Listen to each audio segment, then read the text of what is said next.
Muy buenas tardes, muchas gracias por acompañarnos. Muchas gracias al director de Casa Sefarad. Son unas palabras muy generosas y muy precisas y me gusta mucho el compromiso que eso implica, de tomar en serio una presentación de libros y prepararla, y realmente se agradece mucho, así que muchísimas gracias. Yo quiero contarles brevemente la historia de por qué publicamos Corazones Hambrientos, antes de pasar la palabra a Esther y a Mercedes, y agradecerles, por supuesto, mucho que nos acompañen hoy. Decir también, bueno, lo primero, que en Ladera Norte somos 3 editores, Antón Casariego y Cira Casariego, que están aquí con nosotros, y yo mismo. Tenemos una peculiaridad como editores, y es que no publicamos nada que no hayamos leído los 3. Eso nos vuelve un poco lentos, probablemente, pero también muy seguros de los proyectos que vamos publicando, ¿no? Y para mí es realmente extraordinariamente enriquecedor trabajar cotidianamente con Cira y con Antón y discutir los libros y los títulos y cómo vamos conformando nuestro catálogo. Esta idea, curiosamente, del libro viene de México, de un grupo bastante extraño de personajes de la cultura que crearon una pequeña asociación dedicada a Arthur Schnitzler, fascinados por la cultura judía de entreguerras, centroeuropea, pero no solo. Y le han seguido la pista a muchos autores y a muchas voces poco conocidas. Y ellos me buscaron y me avisaron que tenían este rescate inédito en español y que merecía la pena publicarlo. Ellos son Hugo Miranda, un joven académico, ya doctor en filología en México, muy entusiasta, Claudia Kerik, que es una poeta mexicana bastante conocida, muy sutil en su poesía y traductora del hebreo. Por ejemplo, es la traductora de Yehuda Mihai y de muchos, sobre todo altos poetas de la cultura hebrea.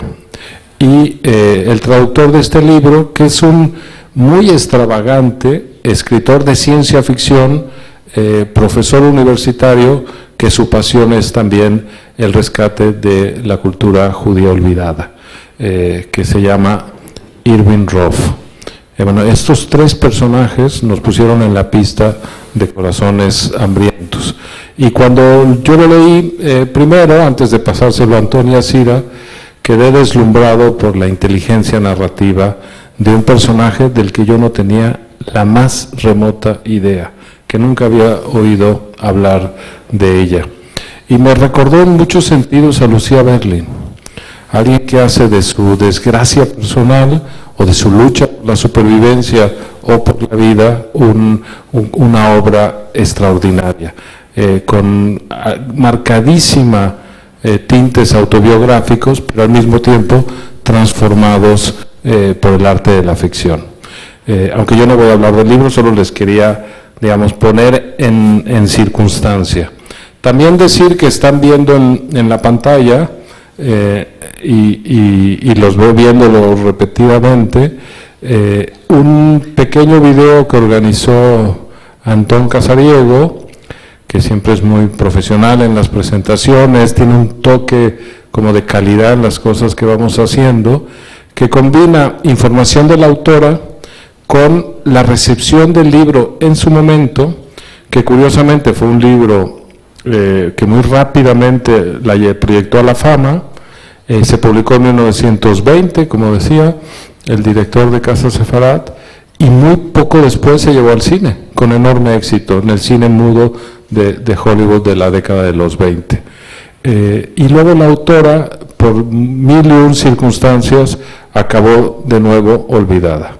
Y es la saga de una judía polaca, migrante a América, que triunfa en una lengua además que no era la suya, Hay que recordar que Corazones Hambrientos está escrito originalmente en inglés, aunque salpimentado de giros, de expresiones, de apodos, de lenguaje secreto en yiddish.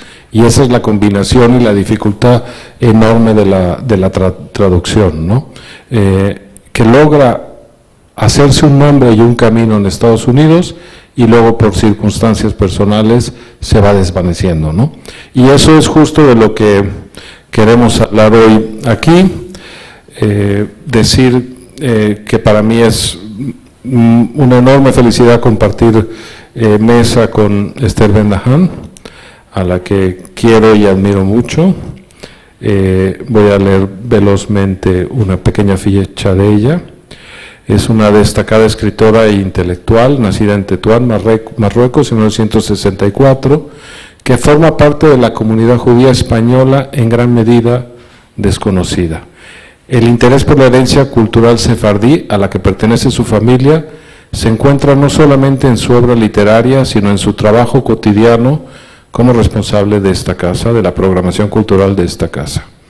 Entre sus libros destacaría Deshojando alcachofas, Déjalo, ya volveremos, La autora, o uno que publicó recientemente, a finales del año pasado, Escucha el silencio. Y los temas que articulan su obra son, en cierto sentido, un eco a los de Ansia Yersiewska, porque tienen que ver con la identidad, el exilio, el antisemitismo, la concordia, la memoria histórica, y en donde también entrelaza la historia familiar con la ficción. Así que voy a pasarle la palabra a Esther y luego presentaré a Mercedes. Muchas gracias y bienvenidos otra vez.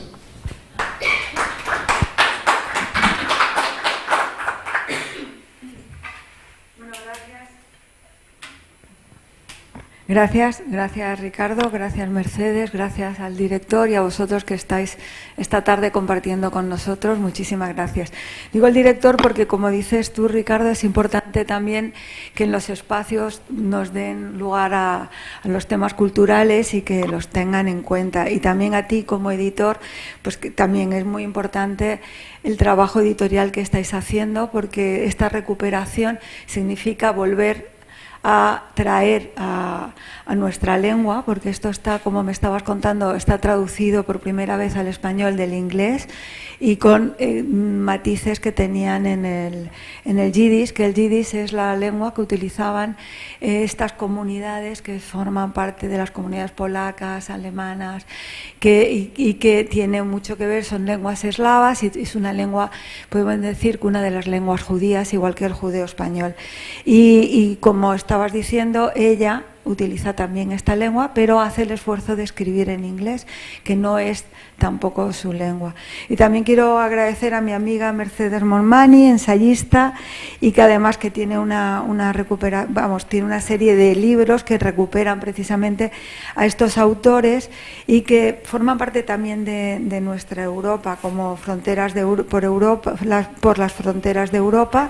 Ya sabes que volveré, Sin tiempo para el adiós, y acaba de salir Algo quedará de mí, como nos dijo nuestro director, donde relata la historia de 10 mujeres que, como dice Mercedes y como ella misma forma parte de esa sombra, de un ejército en la sombra que permitió y que puede recuperar algo de esa Europa, del humanismo de esta Europa. Yo he leído este libro con mucho interés porque estoy además casualmente leyendo, he hecho un recorrido de nuevo por la obra de Henry Roth. Henry Roth es un autor que también forma parte de esos escritores que forma parte que emigraron a América. Él es uno de esos escritores que también utiliza el yiddish dentro de su obra, y al leerla a esta autora no podía evitar el hacer un poco el paralelismo entre ambos. La obra de Enza es una obra que está llena de... sus cuentos yo no los he leído como si se trataran de cuentos exactamente, sino más bien son testimonios. Es un recorrido acerca de emociones que tienen que ver con lo propio, como decía Ricardo, con la propia experiencia. En todos ellos hay un juego con la historia que está narrando, se centra en historias de mujeres. Además, hemos querido también traer este libro en el mes que se conmemora el Día de la Mujer, y entonces nos parecía muy apropiado traer a esta autora precisamente hoy, darle de nuevo su espacio. Y son todos cuentos, relatos que tienen como protagonistas a mujeres, en las que habla de su vivencia. La propia autora, cuando llega a Estados Unidos, trabaja en muchos, como lavandera, como criada, o sea, ella hace un recorrido y pasa momentos de problemas económicos. Además, ella tiene una tensión constante entre la lucha del querer buscar un lugar en el mundo, digamos, y la lucha por la supervivencia. Y lo ves reflejado en su propia biografía. Ella se casa, pero a la vez termina dejando a su hija, abandonando a su hija de una forma en busca también de continuar con su trabajo literario. Sin embargo, no creo que haya dejado ese abandono no lo ha considerado la hija como un abandono, al menos es su biógrafa y es la que ha recogido toda su historia. Es decir, de alguna manera hay una especie de encuentro entre ellas, no hay un abandono, pero sí que hay una búsqueda de esta autora por encontrar un lugar como escritora en el mundo, y que eso se ve reflejado en muchos de sus personajes. Son mujeres fuertes, valientes, que quieren encontrarse a sí mismas, aprender el inglés. Una cosa muy curiosa que vemos en las comunidades judías que llegan de Polonia, de Rusia, es que se incorporan al país y aprenden el idioma. O sea, vemos otras comunidades que el idioma son las segundas y terceras generaciones las que aprenden el idioma y son los que ayudan a sus padres, les ayudan a traducir sus documentos. Yo lo veo hoy en la comunidad asiática, que los padres no hablan el inglés, son los hijos los que sí lo hablan. Sin embargo, esta primera generación que llega, y llegan muchos de jóvenes, sí se incorporan al idioma, y son ellos como si en su propia realidad fueran a la vez primera y segunda generación. Y ellos aprenden el idioma, recogen el idioma, se incorporan en la cultura y son los que forman parte de lo que es hoy el tejido de la cultura judía contemporánea americana, de la que es heredero, pues entre otros, Philip Roth. Hay una frase que me interesa mucho del libro, que me resultó muy interesante, que ella la recoge de Waldo David Frank, que es también otro judío que llega a Estados Unidos, también se incorpora, y es un político radical y que pronunció varios discursos que son muy interesantes, como el que hace en la apertura del primer congreso de la Liga de Escritores Estadounidenses. Ella lo recoge y él dice algo así como: todos nos disponemos a buscar a Estados Unidos. En nuestra propia búsqueda, es nuestra propia búsqueda la que crea el país.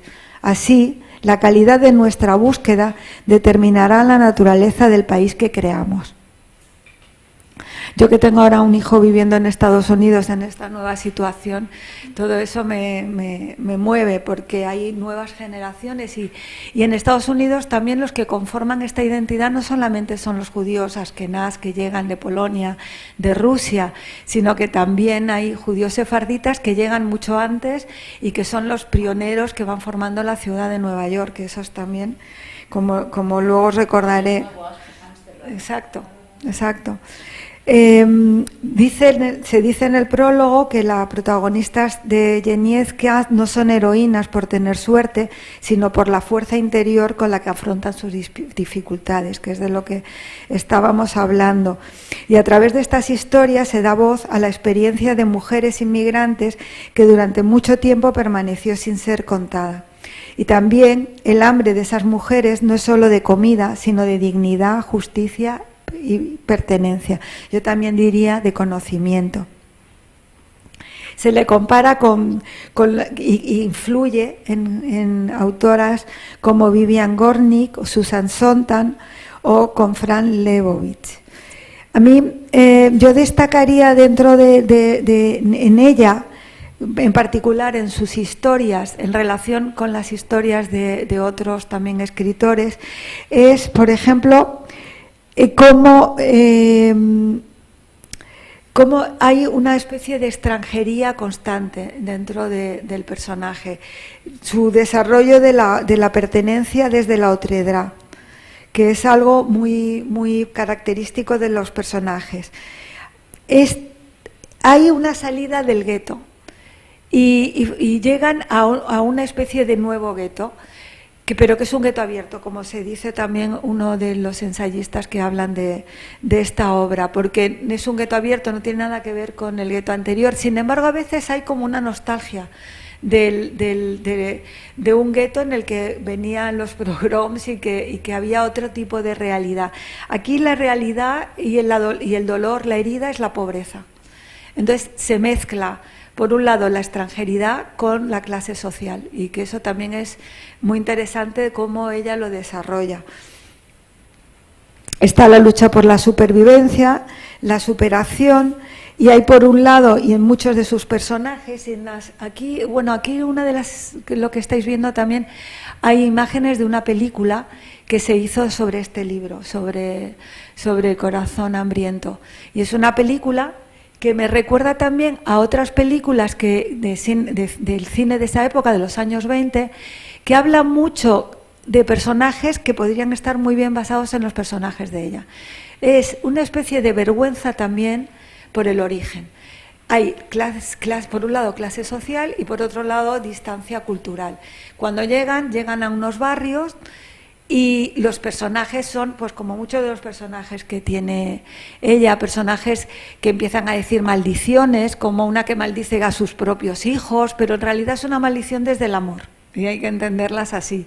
Porque en el fondo, cuando un niño se pierde, por ejemplo, en uno de los personajes, es la angustia vital de una madre que no encuentra a su hijo. Pero hay maldiciones, hay miedo al hambre, no poder alimentarlos. Pero eso lo vemos también en esas películas de los años 20. Como todos, hay en todos estos personajes también la superación les hace cambiar de un barrio a otro, y la nostalgia por el barrio en el que sí hay una especie de hermandad, de vecindad, en la que hay un intercambio de afectos, de ayuda entre unos y otros, y eso lo refleja muy, muy bien en estos cuentos. Pero también esa vergüenza que tienen los personajes que salen de ese lugar con relación a los padres, que se quedan en ese lenguaje, que se quedan con ciertas costumbres, que parece que no quieren salir del barrio. Entonces, esa especie de reflejo se ve muy bien en todos estos personajes, que de alguna forma parece que están testimoniando más que relatando, o sea, más que cuentos, yo lo veo como testimonios de una vida y de una época. Y simplemente, ya para terminar, recordar a otros autores que también forman parte de esos personajes, como Sholem Aleichem, que tiene unos personajes impresionantes. Sholem Aleichem es un saludo que se decía, no es su nombre real, es el saludo que decir como bienvenidos, perdonad. Como el saludo es como bienvenido, él se puso así ese nombre. Tiene personajes como que llegan también a Estados Unidos, que también pasan hambre, como los personajes de esta autora. Y hay uno un personaje que tiene un monólogo que es si yo fuera Rothschild, o si yo fuera rico casi, ¿no? Luego tenemos también a Agnon, que él llega a Israel. Y con él podemos contrastar las dos realidades. Llega a Israel, se incorpora al hebreo, pero también son estos personajes de gueto, personajes que tienen hablan el yiddish. Tenemos también a Isaac Bashevis Singer, a su hermano y a su hermana, que forman parte también de esos relatos. Quisiera recordar a Will Eisner, que dentro de la novela gráfica él también hace una serie de recorridos por los barrios y tiene una novela donde habla de los barrios donde se fueron y cómo el barrio va cambiando, hace protagonista a la calle. Y Jaime Potok, que tiene una novela, Los elegidos. Entonces, en el cambio de Jaime Potok parece ser ya una generación más integrada, pero él forma parte de las comunidades religiosas. Entonces las novelas y cuentos que plantea son cuentos desde el conflicto que pueden surgir entre las distintas corrientes religiosas que se encuentran de repente en la ciudad de Nueva York. O Leon Fusganger, que cuenta en el periodo anterior. Y para terminar, me gustaría terminar con Emma Lazarus, que es un poco anterior a esta escritora, porque Emma Lazarus, ella ya escribe directamente en inglés, ella es sefardí, escribe ya directamente en inglés, pero forma parte de la comunidad a la que, digamos, son los que acogen a los personajes que llegan de Polonia y de Rusia. Exacto. Sí, sí. Sí, está bajo los pies de la Estatua de la Libertad. Y ella hizo un poema en el que habla de la acogida de los emigrantes, pero la inspiración de la acogida a estos emigrantes es precisamente personajes como ella, que llegaron y que llegan en ese momento justo cuando hay una gran llegada de judíos de Rusia y de Polonia. Así que siempre quise pensar, y lo dejo ya así para que Mercedes continúe, que Emma Lazarus en algún momento se pudo encontrar con nuestra autora y probablemente pudieron hablar en ese inglés nuevo de ella con el inglés de Emma, en el que sí resonaba algunas palabras y algunas memorias del español, porque ella siempre habló y escribió sobre sefarad.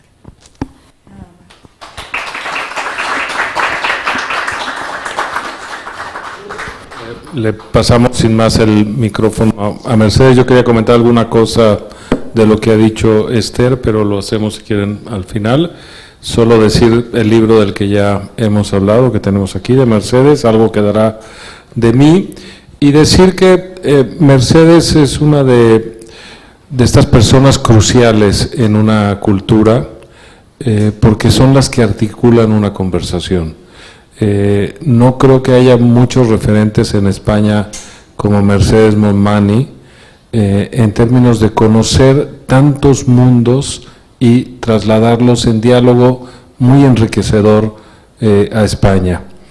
Lo digo porque es traductora del italiano y del francés, es comisaria de exposiciones, es prologuista, ha preparado ediciones de una inmensa cantidad de autores de Centro Europa, de Europa del Este, pero también de Italia, pero también de Francia, y los pone en un diálogo armónico con la cultura española. Son estos personajes bisagra que nos abren puertas, que permiten oxigenar la casa, ¿no? Y luego, además, es una grandísima ensayista, que es enciclopédica en su información y que no solo cumple labor oculta detrás del escenario, sino con su obra, con una voz muy firme y muy seria, ¿no? Así que, Mercedes, muchas gracias, nos honra mucho que nos acompañes hoy. Esteban, sí. Muchas gracias a todos vosotros, a los editores que tenéis libros fundamentales. Yo estaba revisando todos los que he leído esto. ¿Cuántos años ya? ¿3 años? No me acuerdo, la editorial. 3 años. 3 años, el de Arthur Koestler, Escoria de la Tierra, que yo nunca lo había leído, era el que me faltaba. Me leí las memorias, fantástico, bueno, tantos. De Joseph Roth, traducido maravillosamente por Berta Vías, la escritora de Berta Vías, de Saint-Exupéry, bueno, tantos. Recientemente me he leído el de Miguel Ángel Aguilar y ahora este, que es, voy a decir porque estaba casi esperando este libro. Yo le dediqué un capítulo en mi libro de exilios, Sin tiempo para el adiós, exiliados y emigrados de la literatura del siglo XX, que es un tema que me obsesionaba porque siempre hablamos exilio español, y de repente dices, oye, no, pero es que en el continente europeo, a lo largo del siglo XX, toda la gente está desplazándose, huyendo de un sitio para otro. Los antinazis, los que huían de la Revolución Soviética, luego los Balcanes, los confinati de la época mussoliniana, nuestra guerra civil. Es un siglo que no para de desplazarse. Lo resumo de una forma, pero trágicamente, porque era lo que habéis dicho y lo que ha dicho Esther, esto tan doloroso de tener que prescindir de lenguas. Bueno, menos los españoles, tú que eres de las dos orillas, hijo de las dos orillas, que tuvieron esta, entre comillas, privilegio de que se iban con la lengua, y se iban a América, la importancia no lo vamos a resumir ahora, en México, Argentina, fundando editoriales, en universidades. Pero, bueno, como la tragedia de Sándor Márai, que se va a Estados Unidos, imaginémonos, ya era minoritario el húngaro en Europa, imaginemos seguir escribiendo en húngaro en Estados Unidos sin querer renunciar. Bashevis Singre es el segundo que se va, el primero, Israel, su hermano mayor, ya se había ido, y como sabemos, siguen escribiendo en yiddish. No renuncian jamás, y además había una activa y muy fértil cantidad de publicaciones de periódicos. Aquí no está nuestra especialista, que es Roda Becasis, que me podría decir toda la lista de periódicos en yiddish, y ellos tienen una actividad allí. Entonces, bueno, esto que me ha fascinado siempre, el tema del exilio, y yo le dediqué, dentro de los exilios europeos, un capítulo que titulé Henry Roth y la epopeya de los judíos en Estados Unidos. Realmente es una epopeya. Magris, en su libro sobre Joseph Roth, Lontano d'Adobe, es Joseph Roth y la cultura hebraico-oriental. Aunque él siempre me dijo, dice, no, mi objetivo, claro, eran los Singer. Es la huida del Schleitel. ¿Lo he pronunciado bien? Schleitel. No es la fuga del gueto, es el Schleitel. Estas chicas están hablando continuamente de estos poblados polacos, rusos, que cotidianamente se veían asaltados por distintos micropogroms o pogroms a lo bestia. Hay un libro, no es que esté dando ideas para editores, que me gustó muchísimo, que es Las memorias de Golda Meir, que me compré en una librería de viejo del año El Catapún, y me fascinó mucho. Ella viene de Bielorrusia. Y dice esto, que estaban esperando el pogrom de cada día, ¿sabes? Como, en Estados Unidos. Sí, Milwaukee. Estás muy informado. me interesó muchísimo Las memorias de Golda Meir, que es, de nuevo, esto, ella, bueno, ya sabemos toda la carrera importantísima que hizo y el recorrido. Pero cuenta todas estas, el comienzo de la vida en estos pequeños poblados Schleitels, y huyendo así, y un antisemitismo devastador, o sea, era ya, y evidentemente la salida era América. Bueno, algunos, como sabemos, ingenuamente se fueron a París y tal, y bueno, acabaron como acabaron los padres de George Perec, que eran jóvenes polacos que se van a París esperando que es la tierra de las luces y de la cultura. Y bueno, entonces, claro, mi primer inicio a todo lo que ha estado contando muy bien Esther, al Yiddish, porque con estas palabras Henry Roth lo repite continuamente, llámalo sueño, que cuando yo lo leí me quedé deslumbrada. Es una obra impresionante, bueno, y luego toda la saga, ¿no? Pero el primero, claro, llámalo sueño, es un clásico que cuando fui a Nueva York, por cierto, ya me estoy desviando, compré primera edición, y espero la próxima vez que vaya a ver si encuentro primeras ediciones de esta mujer. Y entonces, bueno, pues eran los relatos. Yo he apuntado, en mi capítulo hablaba de, evidentemente, pero ya son segundas generaciones. Saul Bellow, como tú sabes, Bette Howland, también de Chicago, esta es la parte de los judíos de Chicago, Philip Roth, que venían de judíos rusos, muchos de ellos eran mayoritariamente rusos, lituanos, y eran ya segundas generaciones o terceras. Bernard Malamud, yo aprendí mucho de la... Él no lo cuenta con el realismo de esta mujer, porque cuando escribe sus obras, Bernard Malamud está novelando la llegada de estos judíos sin nada y buscando trabajo y buscando, pues, con todas las penurias de los recién llegados a la tierra de la gran promesa, Joseph Heller. Y bueno, ya todos los que siguen, Paul Oster, que descendía de judíos polacos, Susan Sontag, de judíos de Lituania y Polonia, etcétera, Cynthia Ossik, que eran de judíos rusos, ya son segundas y terceras generaciones. Digamos que la llegada está perfectamente reflejada, son los años 20, es impresionante, y también está reflejado que venían de Galicia, la Galicia polaca, la familia de Henry Roth. Entonces me ha gustado muchísimo leer la versión femenina, porque son unos personajes, y tenéis razón, maravillosamente descritos con una potencia, los discursos interiores que ellas se autoafirman. Es muy feminista, ya sé que es una simplificación llamar a todos los relatos hoy en día feministas, pero lo es, porque ellas luchan, porque el único que esto, Esther Kreitman, la hermana de los Singer, lo dice todo el rato, claro, ¿cómo se llama?, el fin de todas estas jovencitas, y con el miedo de quedarse a vestir santos, que no sé en yidis cómo debían decirlo de vestir santos, era casarse, que alguien se hiciera cargo de ellos, que dejaran ya de depender de tíos que las esclavizaban, o de los que habían conseguido pagarles el billete, etcétera, y ellas se rebelan, dicen, no, quiero ser alguien. Estaba leyendo la biografía aquí de la hija. Me hace mucha gracia que en Publishers Weekly dice nicknamed The Hester Street Cinderella, es genial.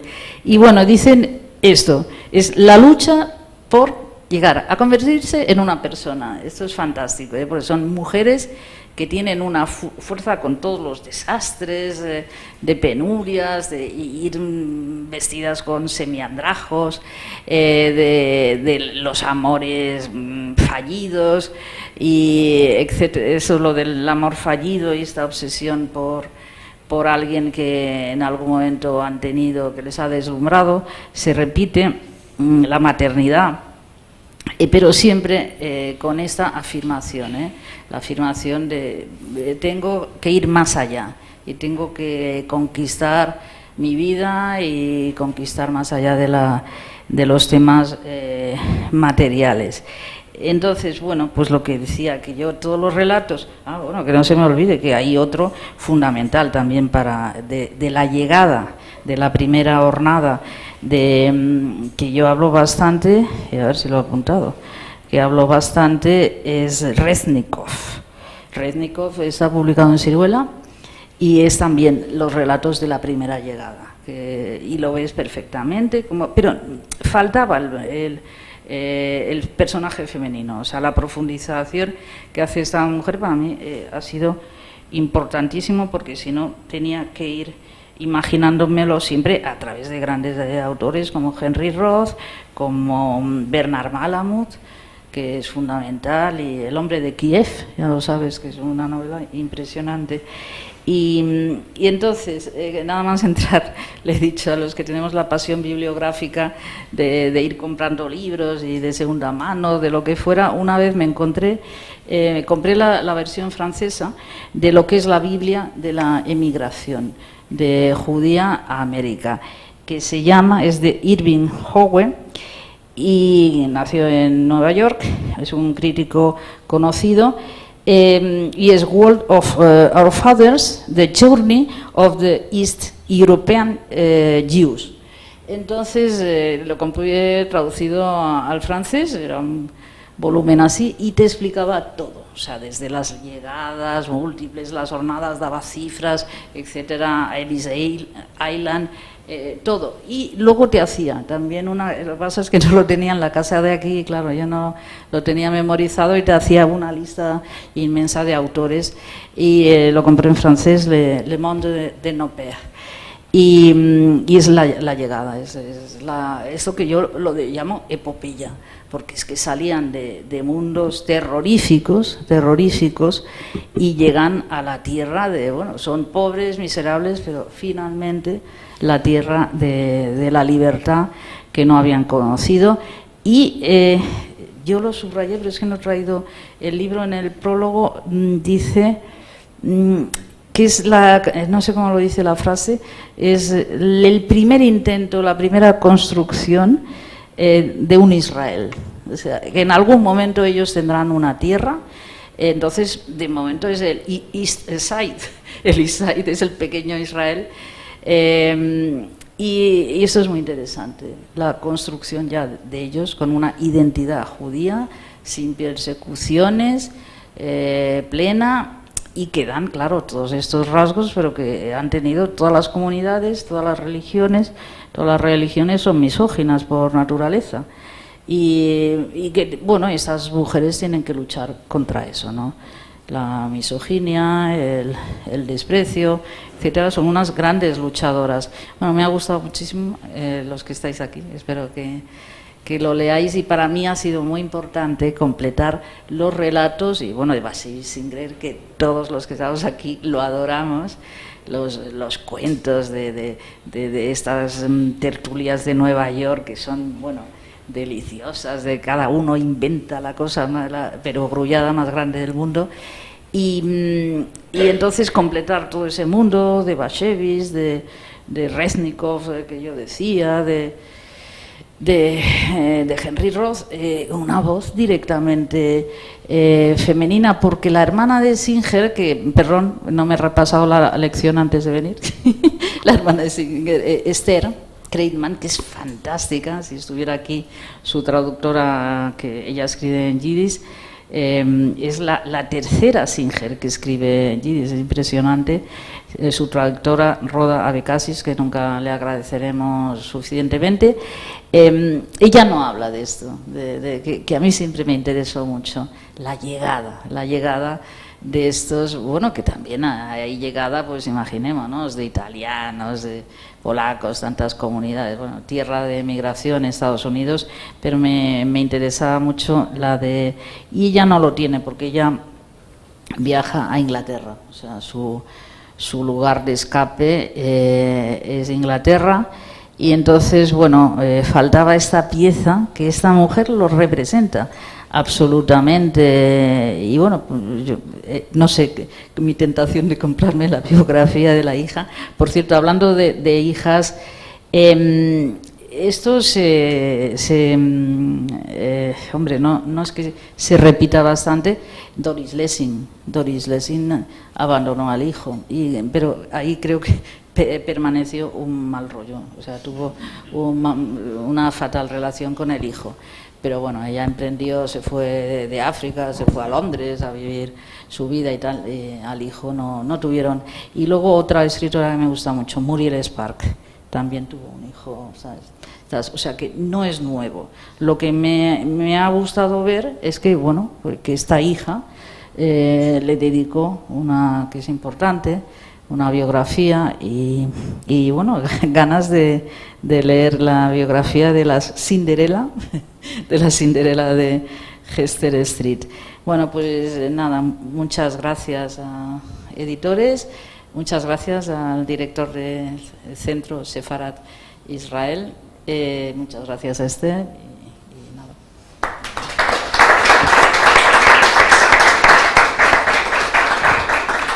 Yo un par de comentarios veloces, y podemos abrir al público si quiere también decir algo, comentar algo. Primero que Mercedes mencionó el arma secreta de Ladera Norte, que es Berta Vías Mau, que nos ayuda también proponiendo títulos, haciendo traducciones, tuvo la increíble delicadeza con nosotros de permitirnos reeditar una de sus novelas, es autora, traductora, amiga de la casa y que está aquí con nosotros y que siempre es una maravilla. Es la traductora del libro de Roth, por supuesto, que se le ocurrió a ella, Gabinete de Curiosidades, de Joseph Roth, y de Pensamientos Salvajes, y nos está preparando una sorpresa importante para principios del año que viene. Así que eso lo primero. Lo segundo, algo que dijo Esther y que es muy curioso, es la palabra gueto, que por supuesto tenía la carga ominosa de los pogromos en digamos, las vastas extensiones del universo del Imperio Ruso, pero que después, por la Shoah, se vuelve aún más dramático, ¿no? Entonces, en cierto sentido, era una palabra que que se podía hablar de ella, incluso en las imágenes de la película hay un momento en que aparece Welcome to the Ghetto, y no era forzosamente peyorativa, aunque tuviera detrás una carga trágica. Después de la Segunda Guerra Mundial es solo, por supuesto, el horror, ¿no? Y hay un momento, yo creo que está además la genealogía intelectual, que es lo que ha hecho Mercedes, de ubicar a la autora en esta gran migración judía en Estados Unidos, y está más bien en el aspecto humano, concreto, de la batalla de ansia por encontrar un lugar, ¿no? Y en este cruce de East Lower Side de Nueva York, que funcionaba como un gueto abierto, etcétera. Pero yo quiero comentar brevemente una de las historias, porque también se ve el perfil, digamos, sutil, cómo le da la vuelta a los temas. Desde luego, está luchando por la supervivencia, está luchando por integrarse, está agradecida de los códigos de apoyo que encuentra, pero también es muy crítica de ciertas situaciones que están dando ahí. Para empezar, del tío que la trae de Europa del Este y que en cierto sentido la tiene semi-esclavizada, ¿no? Pero hay una historia que explica esta sutileza, yo creo que como ninguna, y es que ella tiene el empeño de pintar su casa, que renta muy bajo a un dueño de muchas casas muy deterioradas de este falso gueto en Nueva York. Y todo el cuento es el enorme esfuerzo de poder por fin poner un poco mejor la casa que no es suya porque está alquilándola, ¿no? Para enseñársela al hijo que más va a llegar y que tiene que ver el progreso de su madre.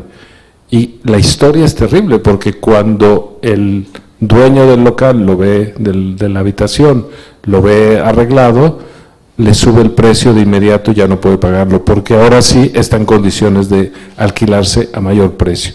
Y creo que esta historia, reproducida por las 12 cuentos, nos permite entender la dimensión literaria del libro, los códigos en los que se mueve y lo que hace que sea tan impresionante de leerlo, ¿no?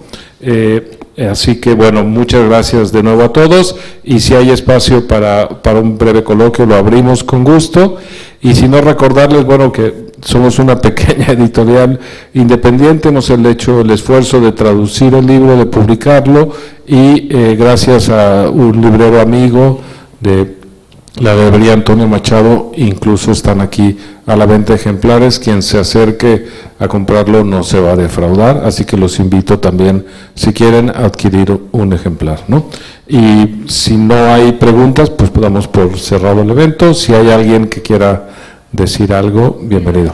Bueno, no, yo iba, ya que has sacado ese cuento, también recordar otro que es también crítico con la sociedad, con el entorno. Es una familia que es una chica joven que llega para escribir, necesita un espacio, le encuentra un pequeño hueco muy, muy pequeñito. La familia está, la mujer de la familia está contentísima de tener a alguien con quien hablar, pero ella quiere estar tranquila para poder escribir. Termina abriéndose a esa mujer porque le emociona su historia y se da cuenta que lo que ella iba a escribir podía estar vacío porque no conectaba con una realidad, y esa mujer le hablaba con palabras que vivían, según ella en la descripción.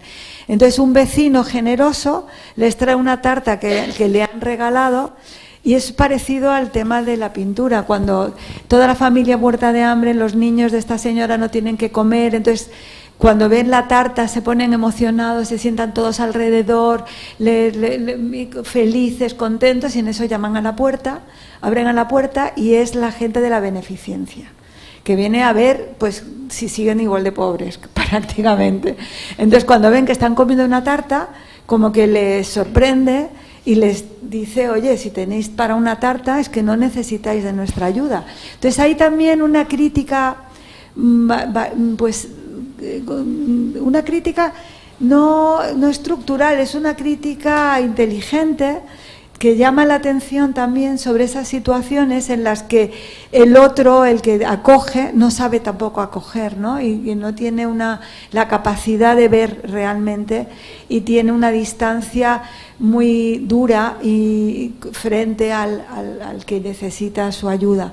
Y yo creo que ese cuento lo refleja muy bien. Y escuchándote de nuevo, Esther, como siempre me pasa, que vienen ideas, pensar algo, ese paisaje que tú has descrito también, viene o el nombre de estos pueblos exclusivamente judíos de Europa del Este, perseguidos, muy pobres en realidad, contra el cliché, en la estepa helada de las dimensiones del Imperio Ruso, que de pronto están en la Nueva Babel, en la ciudad más poderosa del mundo, la ciudad de los rascacielos, previo a la crisis del 29, que está en una pujanza brutal, una presión económica por la supervivencia, el contraste de abrir los ojos a ese mundo, y al mismo tiempo en una suerte de pequeña comunidad de gueto, de migrantes como tú, aunque no todos en las mismas condiciones, ¿no? Y esa doble tensión de la memoria que dejas de Europa del Este con el mundo que estás viviendo, esa América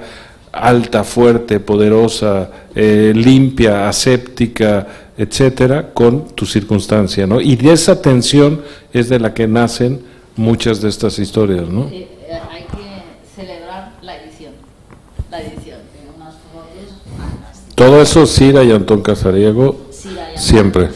Sira y Antón, es fantástica la edición, unas fotos que tienen el sentido, era la cantidad de ropapejeros, que esto es un término que se ve en todos los relatos judíos que hemos podido leer.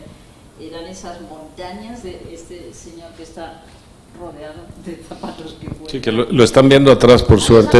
Algunas de estas imágenes, no todas, pero algunas de estas, ¿no? La edición realmente es fantástica, como siempre hace nuestra editorial, pero bueno, unas fotos que dan mucho la idea de lo que debían hacer. Bueno, Ropavejero era el padre de Kirk Douglas, venido de Rusia.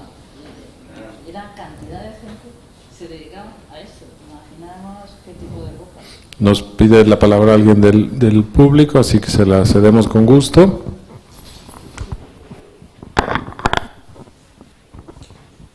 Muchas gracias. Buenas tardes y fenomenal la presentación. Me ha encantado un comentario de Mercedes, hablando de una temática muy parecida a Roth, tanto Phil como Joseph, Malamud, etcétera. Sí, es verdad, faltaba una visión de mujer. Es cierto, claro. Hemos leído infinidad de descripciones y efectivamente todos autores masculinos. Y ese comentario me ha llamado muchísimo la atención y me ha hecho interesarme más por el libro. El tema es que, de hecho, he venido, en fin, con esa idea, ¿no? Pero me ha encantado que Mercedes la precisara, porque efectivamente falta una autora que nos dé una visión diferente y, por supuesto, la visión de una mujer. Una pequeña observación más, y antes de hacer una pregunta.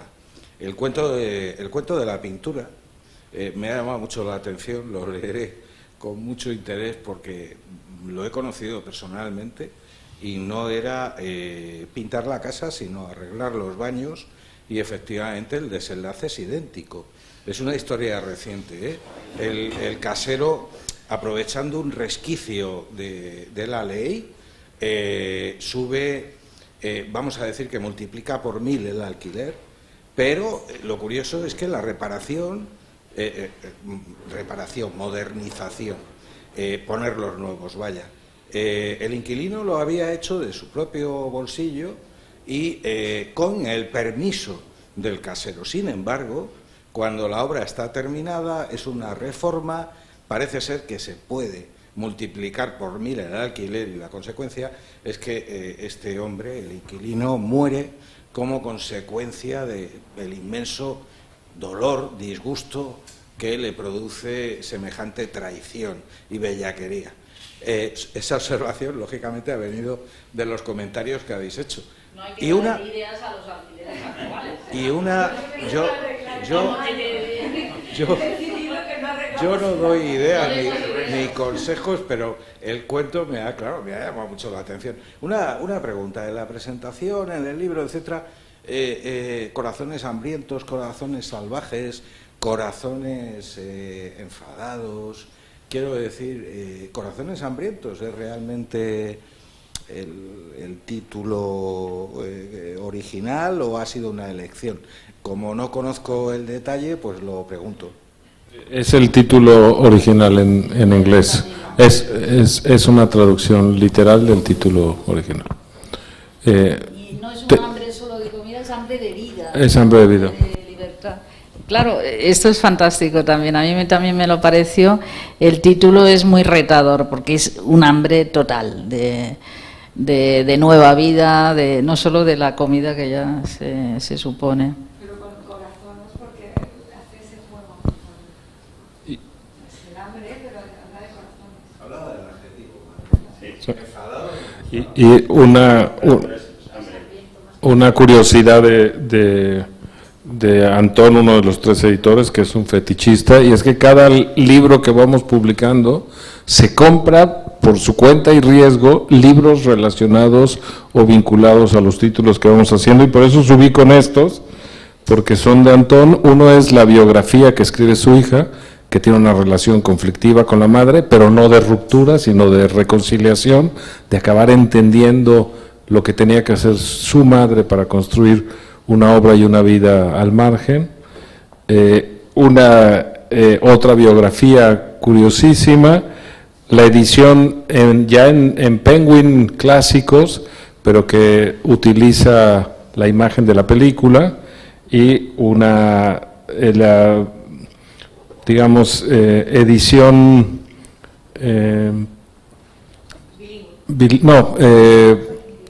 ¿cómo se llama? Facsímil de la primera edición del libro, ¿no? Que es una extraña curiosidad de Antón, con el libro de Miguel Ángel Aguilar, de No había costumbre, sobre el año de la muerte de Franco. No sé si compró 20 o 30 objetos, revistas, periódicos de la época, de una manera completamente curiosa, ¿no? Bueno, pues si quieren podemos seguir ya sin micrófono y hablamos con más comodidad, y los que quieran, está el libro a la venta. Muchas gracias de nuevo.